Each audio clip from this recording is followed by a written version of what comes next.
Black Lives Matter is more than just a string of protests about police brutality. They are a call to action.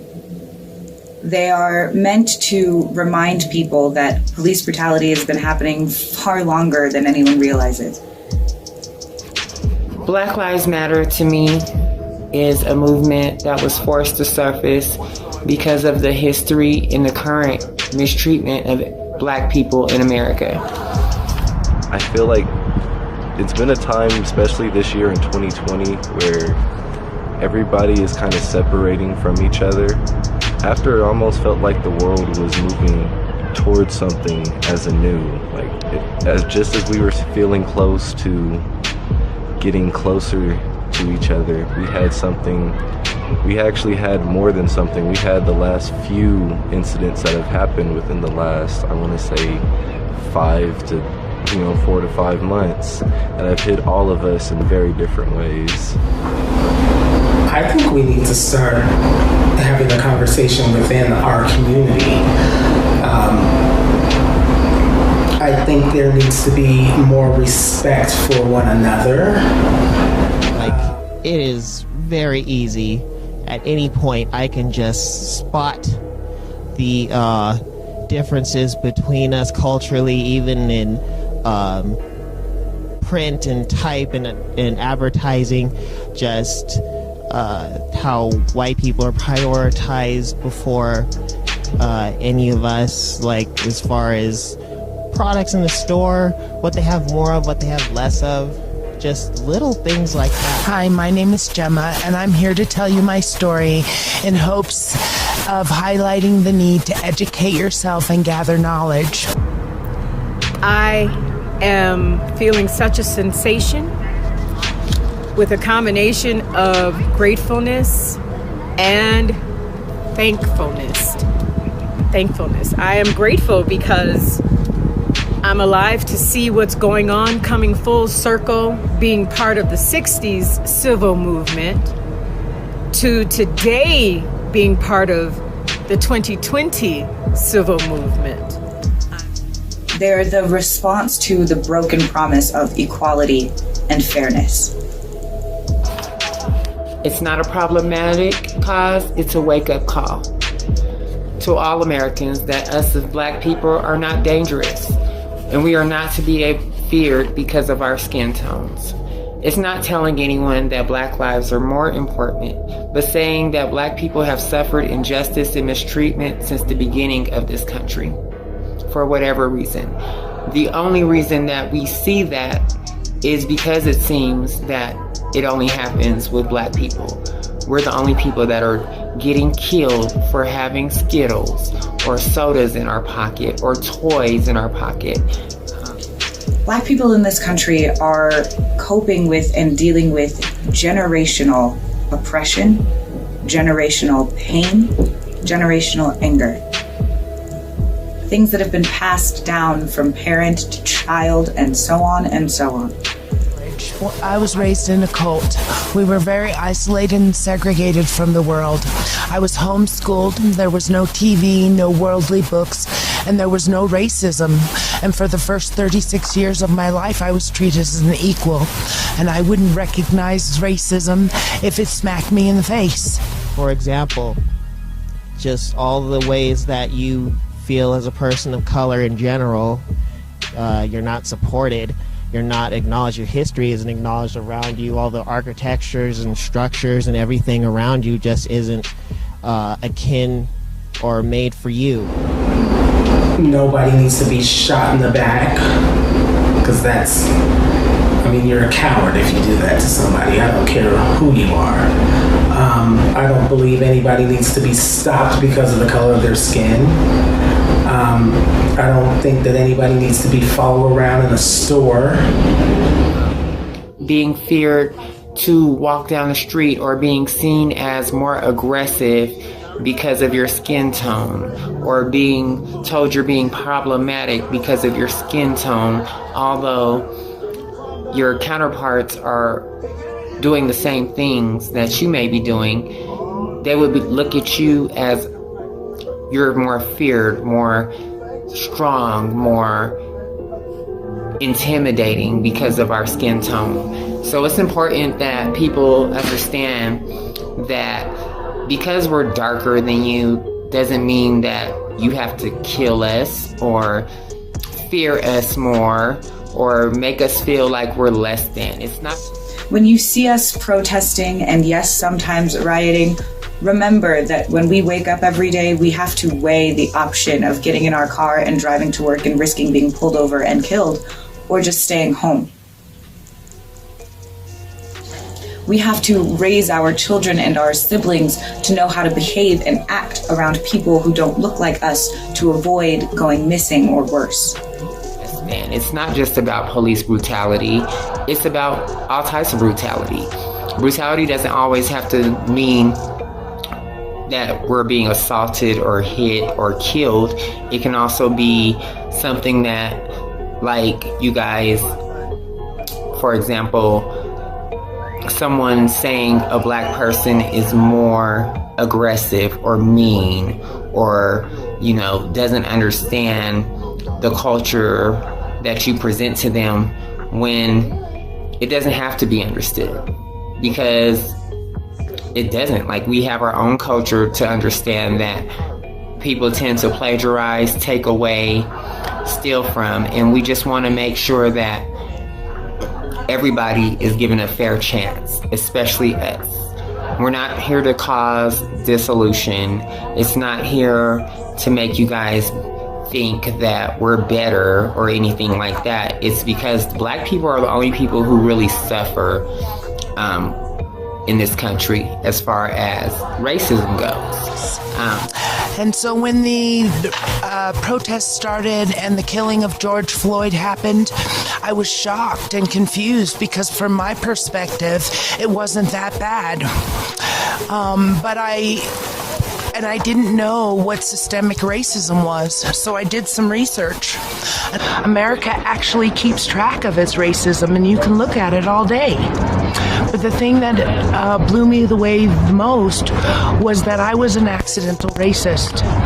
My belief systems, my attitudes, and my behavior were born about by ignorance, and ignorance spreads this disease.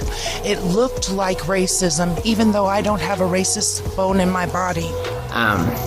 You don't really get a lot of racism from other races. You really don't hear a lot about different races, Asians or anything like that, being killed off for the color of their skin. You don't hear about Hispanics being killed for the color of their skin. You only hear about black people. And it's always, well, they were feeling like they were aggressive, or they were running too fast, or, you know, things like that, which is an issue. Like, I can't speak my mind in a serious tone or without being felt like I'm making you feel intimidated by me because my voice is louder or because my skin is darker. I believe that we do need to find some normalcy as black people, but we cannot have that until we start to respect ourselves and we start to respect each other. We cannot ask for anybody to give us anything if we are not treating each other right. And I might get some flack for this, but I don't care. It is what it is. Like, you treat people like you want to be treated. You know, it's really more about just trying to be equal and finding a common ground between people to where they can treat African American people and black people like equals. That's all it is. It's not to separate. It's not to dissolve anything that has been done in history. It's just... But, no, just like, it's very easy and it can make you angry, but you don't let it. You don't want to get, like, worked up to tears or burn yourself out. You can laugh about it and you can reason with yourself to be justifiably angry but not destroy yourself over it. And so that's how I usually am. But it's out there, though. They always plotting, as I heard before. on a very brilliant TV show, they always plotting. So keep your eyes out, you know, but yeah. Black Lives Matter is about reminding this country that our enslaved ancestors built this country, and that now we continue to push and drive its economy. America was built on our backs and continues to operate on our backs, and we do not get our just dues for it. We are always considered second-class citizens, and we're tired of it.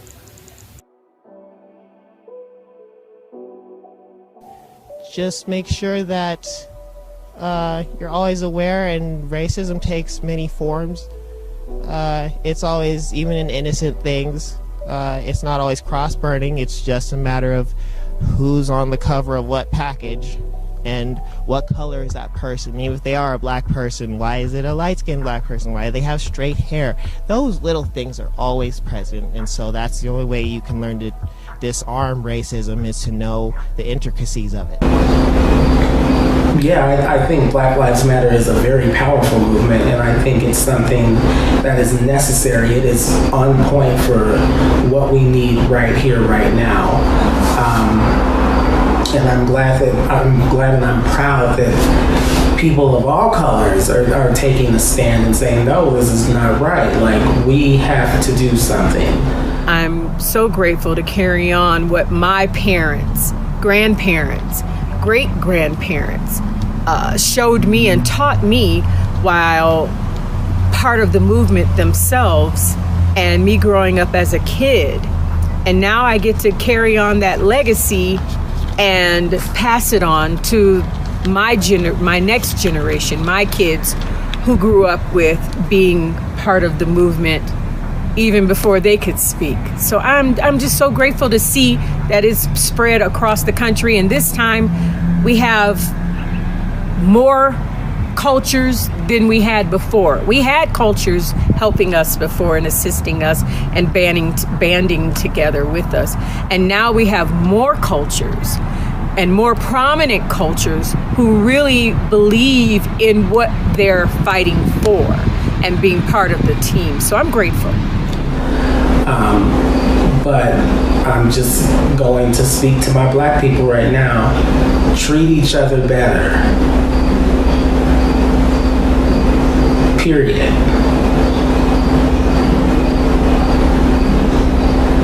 Respect each other. Agree to disagree. Mind your own business.